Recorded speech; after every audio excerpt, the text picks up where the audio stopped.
My four impromptu speeches are Michael Jackson, Man in the Mirror, Being Phineas and Ferb, Seussville, and Executive Order 13769. And my family has chosen for me to do Phineas and Ferb.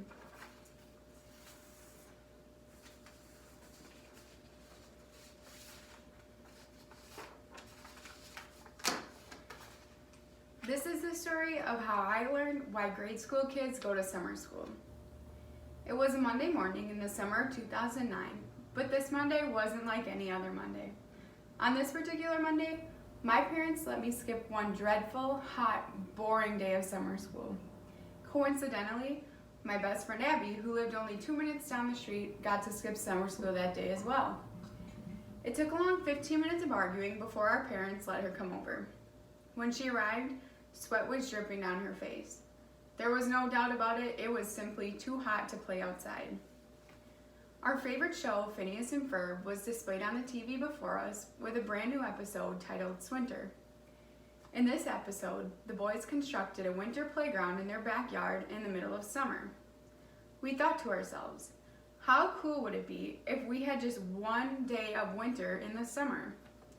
We started coming up with totally impossible ideas, but shortly into brainstorming, Abby told me she had the best idea and that all we needed was a sled. I didn't have a sled, but I knew we could find something that would work. We walked down the basement stairs, and though the light was dim, I found just what I was looking for. A hefty navy blue tub filled with hunting clothes sat in the corner. I pointed to it and asked, "Will this work?" Her bright blue eyes, which you could see even in the faint light, lit up with excitement. For some reason, her thrilled response made this idea of hers seem even more eerie. We emptied the box of blaze orange and camo. Abby grabbed one end, I grabbed the other, and we lugged the Rubbermaid tub up the basement stairs. When we made it up the stairs, I was beyond curious about what this grand idea of hers was. Her tone of voice changed to soft and sneaky, as if this idea was a secret. "Picture this," she says. "The tallest staircase on the other side of the house is a giant ski hill, and this tub is our sled." My eyes opened wide with concern, but a slight bit of my thrill-seeking self came out. We dragged the tub to the other side of the house where the longer staircase was and lugged it up the steep steps. As I looked down the stairs, the railings turned into ski lifts. I could have sworn the temperature even dropped. We laid a white bed sheet down the steps in hopes that it would reduce some friction and placed pillows along the wall at the bottom of the stairs to prevent the tub from hitting the wall and chipping the paint. Of course, Abby made me go first.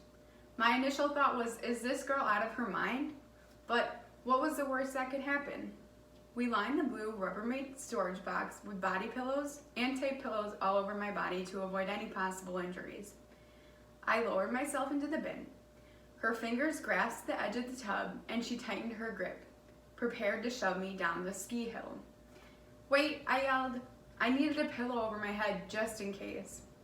Abby handed me a thin round couch pillow and said, "You will be fine." Without any hesitation, she pushed the tub down the stairs with as much force as her small body could exert.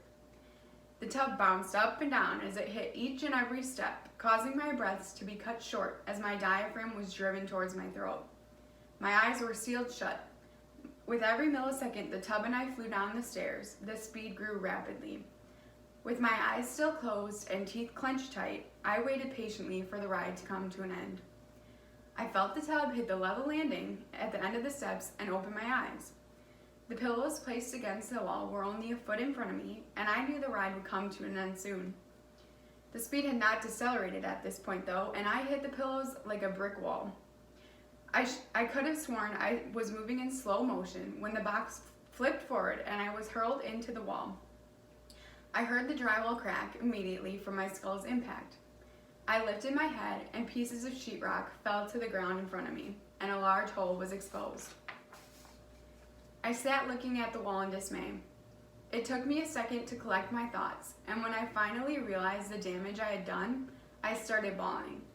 Abby was just as surprised as I was, and neither of us knew what to do. I walked towards the phone and dialed in my dad's cell phone number. My vision and thoughts were blurred, and making the numbers really hard to see. The phone seemed to ring forever, but when he answered, I was at a loss for words. He started to question me in a concerned manner.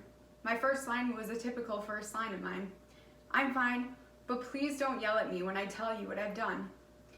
I explained the situation through my sobs and hoped he would just be happy that I wasn't hurt, considering the size of the hole left in the drywall. I was right. I let out a sigh of relief as he consoled and comforted me over the phone. I could sense that Abby was pretty relieved as well that we wouldn't be punished for our antics. We'll fix it this weekend were his last words before ending the phone call. I might not have been so lucky if my dad wasn't such a handyman. My only punishment consisted of helping him patch and paint the drywall. Now this might seem like a complicated job for many, but for my dad, this is an everyday easy accomplishment. Abby and I continue to seek adventure and thrill, but have chosen to avoid activities that may end in home repair. I guess we are two lucky girls considering the circumstances experienced on that particular Monday. Needless to say, we went back to summer school on Tuesday. Thank you.